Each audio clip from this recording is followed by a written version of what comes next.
Sumpah Amukti Palapa yang diucapkan Gajah Mada tidak lain adalah sebuah tekad untuk mewujudkan doktrin Cakrawala Mandala yang dideklarasikan oleh Prabu Kertanegara dari Singasari. Gagasan besar dari doktrin ini adalah menyatukan seluruh wilayah Nusantara dalam menghadapi perang hegemoni dua kekuatan besar yang mengancam wilayah-wilayah di Nusantara, yakni Kekaisaran Mongol di daratan Cina dan Kemaharajaan Chola di India. Perairan Nusantara yang menjadi lalu lintas kapal-kapal lintas benua, serta wilayah-wilayahnya yang terdiri dari berbagai kepulauan, jika tidak bersatu membuat wilayah ini sangat mudah untuk ditaklukkan. Serangan kerajaan Chola dari India kepada Sriwijaya yang menyebabkan keruntuhan kerajaan besar itu menjadi pelajaran penting betapa rapuhnya bangsa-bangsa di Nusantara jika hanya berdiri sendiri-sendiri. Singasari telah merintis upaya menyatukan Nusantara melalui ekspedisi Pamalayu pertama dan kedua. Ekspedisi ini telah berhasil menyatukan kerajaan-kerajaan di pesisir barat Pulau Kalimantan, Semenanjung Malaya, dan Pulau Sumatera. Namun, ironisnya ketika Singasari mengirim sejumlah besar kekuatan militernya ke luar negeri, pertahanan di dalam negeri menjadi lemah. Dan ketika terjadi pemberontakan di dalam negeri, kekuasaan Singasari runtuh. Majapahit yang merupakan kelanjutan dari kerajaan Singasari kembali melanjutkan gagasan menyatukan Nusantara di bawah pemerintahan Tribuana Tunggadewi, kemudian dilanjutkan oleh Hayam Wuruk dengan seorang Mahapati yang sangat legendaris, yaitu Gajah Mada. Majapahit berhasil menjadikan Nusantara sebagai kekuatan besar yang disegani dunia. Ancaman Mongol untuk menyerang kembali setelah serangan pertama ke Pulau Jawa berhasil dipecundangi oleh Majapahit tidak pernah terwujud lagi. Begitu pula Chola yang kehilangan kekuasaan di bekas kerajaan Sriwijaya tidak pernah kembali lagi. Hal itu membuktikan bahwa Majapahit telah menjadi kekuatan yang disegani di kawasan Asia. Menyatukan wilayah-wilayah di Nusantara tidak cukup dengan mengandalkan kekuatan militer saja, namun diperlukan juga keahlian seni dalam berdiplomasi. Gajah Mada bukan hanya ahli militer, namun juga seorang pemikir dan piawai dalam berdiplomasi. Ada legenda yang hidup di kalangan masyarakat Dayak di Kalimantan Barat mengisahkan bahwa di tempat itu Gajah Mada nyaris kehilangan seluruh pasukannya berhadapan dengan pasukan suku Dayak. Namun dengan keahlian diplomasinya, Patih Gumantar, raja suku Dayak dari kerajaan Bangkulir Rajang, justru menjadi sekutunya. Bagaimana kisahnya? Simak video ini hingga selesai.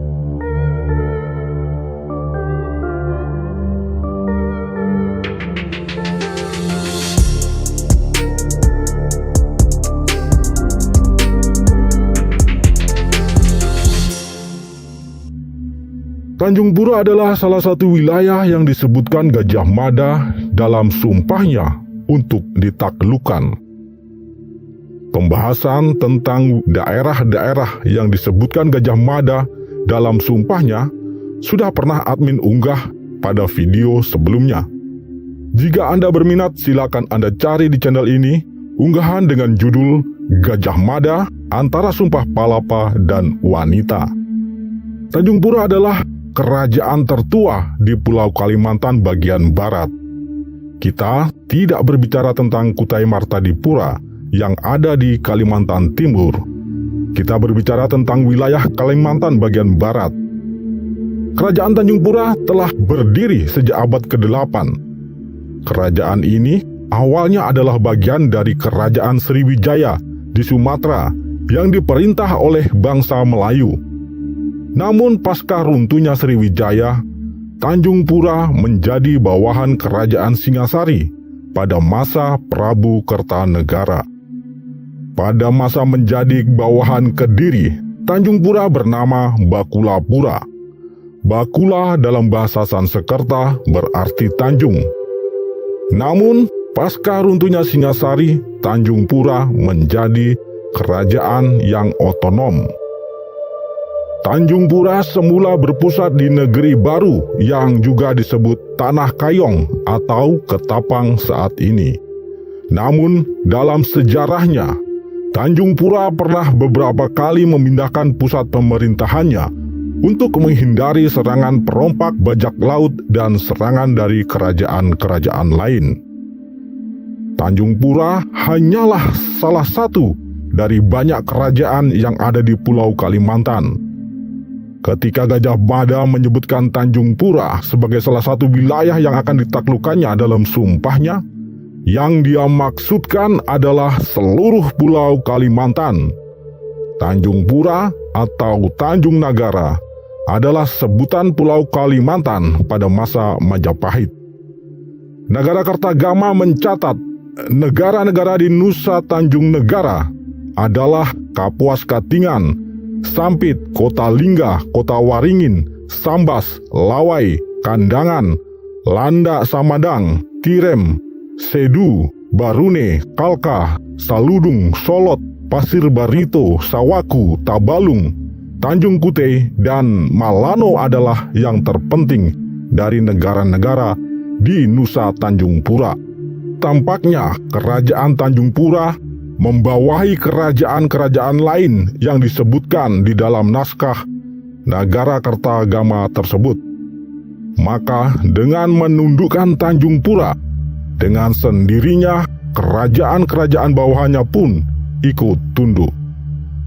Ada dua kerajaan suku Dayak yang tidak tercatat di dalam Nagarakretagama, yakni Kerajaan Nansarunai di Amuntai, Kalimantan Selatan, dan Kerajaan Bahanapura di Mempawah, Kalimantan Barat. Tidak tercatatnya kedua kerajaan ini kemungkinan keduanya tidak tunduk pada Kerajaan Tanjung Pura. Video ini akan menyorot riwayat kedua kerajaan tersebut ketika berinteraksi dengan pasukan Majapahit. Menundukkan Tanjung Pura bukanlah hal yang sulit bagi Majapahit, sebab kerajaan itu pernah menjadi bagian dari kekuasaan Singasari pada masa Prabu Kertanegara. Perkawinan antar bangsawan kedua kerajaan itu juga telah melahirkan bangsawan-bangsawan berdarah campuran. Maka untuk menundukkan Tanjung Pura tidak diperlukan operasi militer, cukup dengan jalan diplomasi. Namun, terhadap beberapa wilayah yang tidak tunduk kepada Tanjung Pura, operasi militer dilancarkan untuk menaklukkannya. Tanjung Pura dipilih Majapahit sebagai pusat pangkalan armada militernya, sekaligus sebagai ibu kota bagi kerajaan-kerajaan taklukan Majapahit di pulau tersebut. Namun, pada perkembangan selanjutnya, Pulau Kalimantan dibagi menjadi 3 mandala atau 3 wilayah, yakni Mandala Tanjung Pura atau Sukadana untuk wilayah barat, Mandala Nusa Kencana atau Banjarmasin untuk wilayah selatan, dan Mandala Borneo atau Brunei untuk wilayah utara. Penaklukan Majapahit kepada kerajaan-kerajaan lain menurut Profesor Slamet Mulyana tidak sama dengan pengertian kolonialisme pada abad modern. Majapahit tidak memeras kerajaan-kerajaan bawahannya untuk mendapatkan komoditas dan upeti secara berlebihan. Upeti hanya sebagai syarat pengakuan terhadap kekuasaan Majapahit.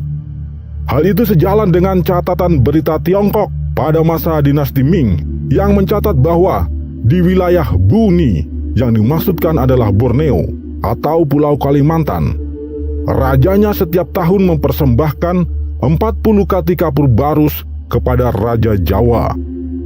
40 kati kapur barus sama dengan 24 kg. Tentu untuk kapur barus 24 kg bukanlah sebuah nilai yang berarti. Persembahan upeti itu hanya sebagai tanda kesetiaan dan pengakuan sebagai wilayah bawahan Majapahit. Gajah Mada melakukan operasi militer kepada wilayah-wilayah yang tidak tunduk kepada Tanjung Pura. Mulailah ia mengirim pasukan untuk menyerbu Kayu Tangi. Kayu Tangi adalah sebuah kota di tepian Sungai Martapura di Kalimantan Selatan. Sebelum mendapatkan serangan dari Majapahit, menurut Cilik Riwut, Kayu Tangi adalah pusat kehidupan sosial dan politik suku Dayak. Wilayah ini sebenarnya masih bagian dari kekuasaan Tanjung Pura, namun tampaknya tidak mau tunduk kepada Tanjung Pura, sehingga menjadi sasaran pertama serbuan Majapahit. Melalui operasi militer, pasukan Majapahit berhasil menguasai wilayah Kayu Tangi. Karena serbuan itu, orang-orang Dayak menyingkir dari wilayah tersebut.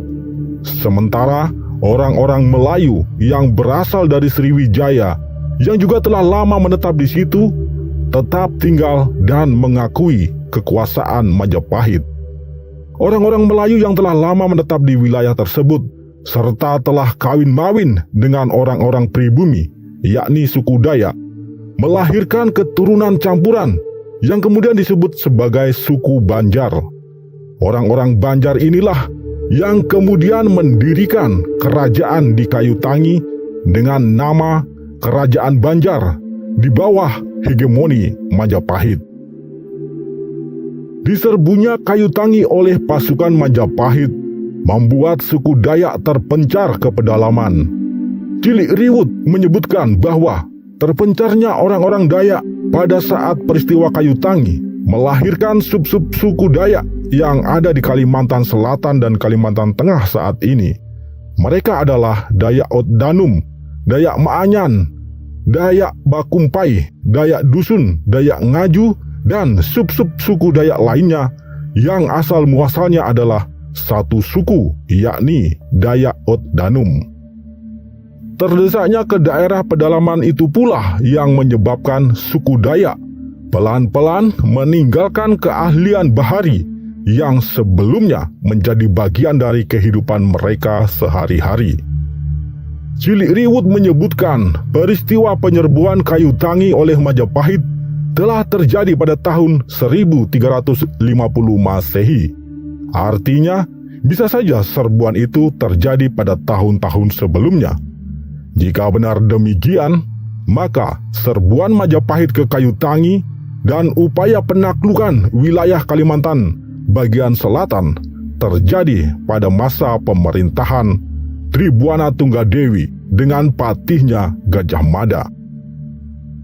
Dari Kayu Tangi, sebagian orang-orang Dayak yang ada menyingkir ke Amuntai. Kelompok ini kemudian dikenal dengan nama Dayak Maanyan. Di tempat itu, orang-orang Dayak Maanyan mendirikan kerajaan yang bernama Nansarunai. Kerajaan Nansarunai terletak di pertemuan tiga sungai besar, yakni Sungai Tabalong, Sungai Negara, dan Sungai Balangan. Letaknya yang strategis itu membuat Nansarunai dalam waktu sekejap berubah menjadi kota perdagangan yang ramai. Ada pendapat yang menyebutkan bahwa kerajaan Nansarunai merupakan kerajaan tertua di Pulau Kalimantan. Klaim ini didasarkan pada pengujian sampel arang Candi Agung yang ditemukan di Amuntai. Hasil pengujian tersebut menunjukkan batu-batu yang digunakan dalam pembangunan Candi Agung Amuntai berasal dari abad ketiga sebelum Masehi, lebih tua dari kerajaan Kutai Hindu atau Kutai Martadipura. Klaim ini memiliki kelemahan bahwa bahan yang digunakan untuk sebuah bangunan tidaklah menunjukkan usia bangunan itu sendiri. Pondasi sebuah rumah bisa saja dibuat dari bebatuan yang telah berusia ratusan atau bahkan ribuan tahun sebelum rumah tersebut dibangun.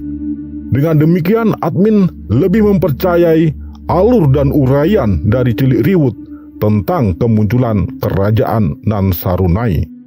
Kerajaan itu didirikan oleh orang-orang Dayak pelarian dari Kayu Tangi. Melihat Nan Sarunai berkembang menjadi kerajaan yang ramai, Majapahit mengirim armadanya untuk menaklukkan kerajaan tersebut. Pasukan Majapahit mendapatkan perlawanan yang sangat sengit dari pasukan Dayak di bawah pimpinan Ambah Idung dan Ambah Jarang. Penyerangan pertama dan kedua gagal. Pasukan Majapahit dibuat kocar-kacir dan banyak yang terbunuh. Namun, pada penyerangan ketiga, Nan Sarunai dapat diluluh lantakkan. Ambah Idung dan Ambah Jarang gugur bersama hampir seluruh pasukannya. Istananya pun diratakan dengan tanah. Yang tersisa tinggal puing-puing bersama anak-anak dan perempuan. Kehancuran Nan Sarunai itu diratapi oleh suku Dayak Maanyan secara turun-temurun melalui syair sakral yang berjudul Nan Sarunai Usak Jawa. Makna harafiah dari Nan Sarunai Usak Jawa adalah Nan Sarunai dirusak Jawa. Dalam hal ini adalah Majapahit. Syair ini adalah sebuah syair yang mengungkapkan kepedihan dan kesedihan yang amat dalam dari suku Dayak Maanyan. Setelah runtuhnya Nan Sarunai, kemudian berdiri Kerajaan Kuripan, Kerajaan Daha, dan Kerajaan Negara Dipa di wilayah yang berdekatan dan dalam rentang zaman yang sama. Semua kerajaan itu berada di bawah hegemoni Majapahit. Cilik Riwut menyebutkan bahwa pada tahun 1350 Masehi, Majapahit telah menaklukkan sejumlah kerajaan di Pulau Kalimantan bagian selatan, yakni Kota Waringin, Sampit, Sungai Barito, Munir atau Pulau Laut, Sawaku atau Sebuku, Tabalong, Pasir, Tanjung Kute, Muara Kaman, dan Berau. Dengan demikian, seluruh kawasan itu telah tunduk kepada Majapahit. Jika di Kalimantan Selatan, kita sudah bahas bagaimana Gajah Mada bersama pasukannya menaklukkan Kayu Tangi melalui operasi militer. Kemudian dilanjutkan penyerbuan terhadap Nan Sarunai. Di Kalimantan Barat ada sebuah kerajaan kecil milik suku Dayak, yakni Kerajaan Bahanapura yang tidak tunduk kepada Tanjung Pura. Bahanapura terletak di wilayah Mempawah saat ini. Kerajaan Bahanapura tidak meninggalkan informasi dalam bentuk tulisan. Puing-puing istananya pun tidak lagi bersisa.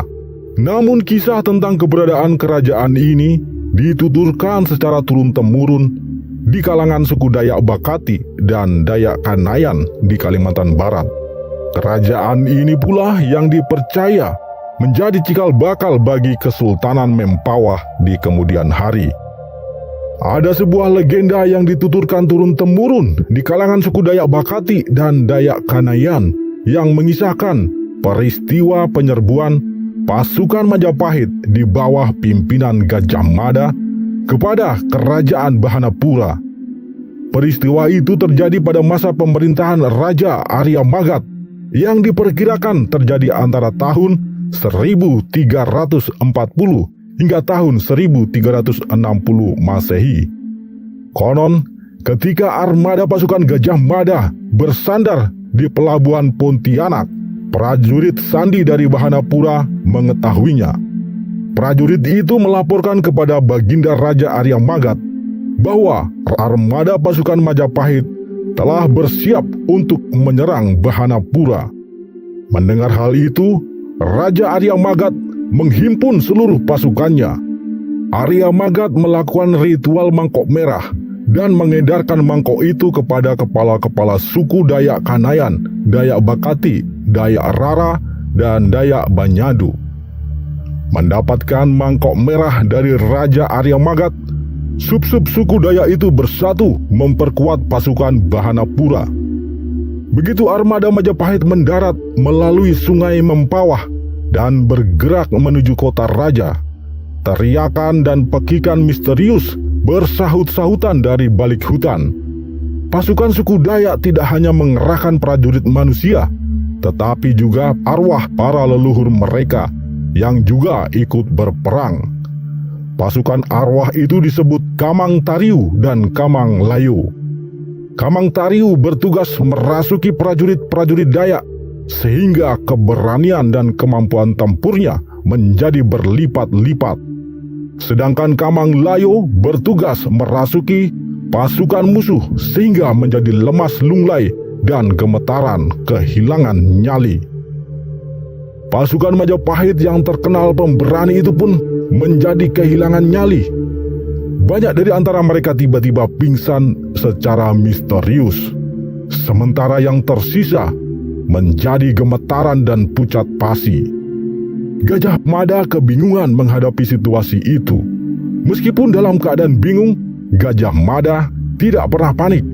Dia mencoba berpikir tenang dan mencari siasat untuk bisa lepas dari cengkeraman pasukan hantu dari suku Dayak yang disebut Kamang Layo. Gajah Mada mengatakan kepada pasukan Bahanapura yang mengepungnya bahwa kedatangannya ke Bahanapura bukan untuk berperang, melainkan untuk mencari sekutu. Gajah Mada meminta izin untuk diperkenankan menghadap Raja Arya Magat. Setelah pesan Gajah Mada itu disampaikan kepada Arya Magat, Raja Bahanapura itu mengizinkan Gajah Mada untuk menemui dirinya. Ketika Gajah Mada menghadap Arya Magat, ia mengatakan bahwa kedatangannya bukan untuk berperang, melainkan untuk mencari sekutu dalam menghadapi ancaman serangan dari Kekaisaran Mongol. Majapahit menghimpun seluruh kerajaan di Nusantara bukan untuk mencari kekayaan, melainkan untuk menghimpun kekuatan. Gajah Mada mengajak Arya Magat untuk menjadi sekutu Majapahit. Tujuannya adalah untuk bersama-sama menghadapi serangan dari pasukan Mongol jika datang sewaktu-waktu. Mendengar penjelasan dari Gajah Mada itu, Raja Arya Magat setuju untuk bersekutu dengan Majapahit. Arya Magat memerintahkan para dukun untuk memulihkan pasukan Majapahit yang berada dalam cengkeraman pasukan arwah Kamang Layo. Setelah para dukun melakukan ritual untuk memanggil pulang arwah-arwah Kamang Layo, semua pasukan Majapahit pulih kembali seperti sedia kala. Tak ada satupun prajurit Majapahit yang mati di tempat itu. Melihat hal itu, Gajah Mada menjadi takjub. Gajah Mada kemudian meminta bantuan pasukan kepada Arya Magat untuk memperkuat pasukannya dalam menaklukkan Sarawak. Kemudian dilanjutkan penaklukan Thailand untuk dijadikan pangkalan militer menghadang ancaman pasukan Mongol. Ada versi yang menyebutkan bahwa Arya Magat kemudian pergi bersama Gajah Mada menaklukkan Brunei dan Thailand. Namun versi lainnya mengatakan bahwa Arya Magat tidak pergi bersama Gajah Mada, namun memberikan bantuan pasukan kepadanya. Sebagai bukti persekutuan dan perdamaian antara Arya Magat dengan Gajah Mada, Gajah Mada menghadiahi sebilah keris yang bernama keris Susuhunan kepada Arya Magat. Keris itu konon hingga kini masih disimpan oleh keturunan Arya Magat. Sepeninggal Gajah Mada dan pasukannya, Kerajaan Bahanapura berganti nama menjadi Kerajaan Bangkule Rajang, yang artinya nyawa raja. Raja Arya Magat juga mendapatkan julukan baru, yaitu Patih Gumantar, yang artinya dia yang telah membuat gemetar Patih Gajah Mada. Kisah tentang Patih Gumantar alias Arya Magat kemudian tersiar di kalangan kerajaan-kerajaan dan rumpun-rumpun suku Dayak lainnya. Ketika itu, tradisi ngayau atau berburu kepala masih sangat umum di kalangan suku-suku Dayak. Ngayau atau berburu kepala manusia mempunyai banyak tujuan. Namun yang paling umum adalah untuk menunjukkan superioritas dan pengakuan bagi seorang ksatria Dayak. Semakin perkasa korban yang berhasil dikayau, pengayaunya akan semakin disegani. Maka yang paling menjadi sasaran kayau adalah para panglima perang, kepala suku maupun raja. Nasib tragis menimpa Patih Gumantar. Ketika dia sedang tertidur lelap, semua jimat dan kesaktiannya ditanggalkan. Kemudian beberapa orang dari suku Dayak lain menyusup ke istana dan berhasil mengayau sang raja yang pernah membuat Gajah Mada gemetaran itu. Kisah Mahapati Gajah Mada dalam kaitannya dengan kerajaan-kerajaan suku Dayak yang telah admin sajikan tadi memang tidak mempunyai sumber otentik berupa tulisan yang berasal dari era ketika peristiwa itu terjadi, melainkan hanya berasal dari tradisi tutur. Admin tidak dapat membenarkan maupun menyalahkan kisah-kisah itu, sebab ketika tradisi tulis belum dikenal, tradisi tuturlah yang menjadi kunci untuk menyibak misteri sejarah. Sementara tradisi tutur sendiri sangat mudah mengalami distorsi dari generasi ke generasi. Namun setidaknya dari dua kisah itu dapat menjadi gambaran bagaimana Gajah Mada menyatukan Nusantara, yakni bukan hanya dengan kekuatan militer, tetapi juga dengan kekuatan diplomasi. Kelihayan Gajah Mada dalam berdiplomasi inilah yang kemudian disebut dengan Ajian Sabdo Pamungkas, yang konon menjadi salah satu ajian andalan Gajah Mada. Kelihayan Gajah Mada dalam berretorika dapat dengan mudah mempengaruhi lawan bicaranya. Hal ini dibenarkan oleh Kitab Negara Kertagama dalam pupuh ke-12 bait ke-4 yang mengatakan tentang Gajah Mada sebagai berikut. Di timur laut rumah Patih Wilwatikta bernama Gajah Mada, Menteri Wira, bijaksana, setia bakti kepada negara, fasih bicara, teguh, tangkas, tenang, tegas, cerdik, lagi jujur, tangan kanan Maharaja, sebagai penggerak roda negara. Pemirsa, narasi ini disusun dan diolah dari berbagai sumber. Mohon maaf jika terdapat kekeliruan maupun kekurangannya. Tak ada gading yang tak retak, tak ada manusia yang sempurna. Di atas langit masih ada langit, di atas ilmu masih ada ilmu. Anda boleh mempercayai narasi ini, boleh juga tidak. Terima kasih sudah menyimak video ini. Semoga ada secuil manfaat darinya. Salam dari Wong Curah Jati. Rahayu, wassalam. Semoga Tuhan memberkati.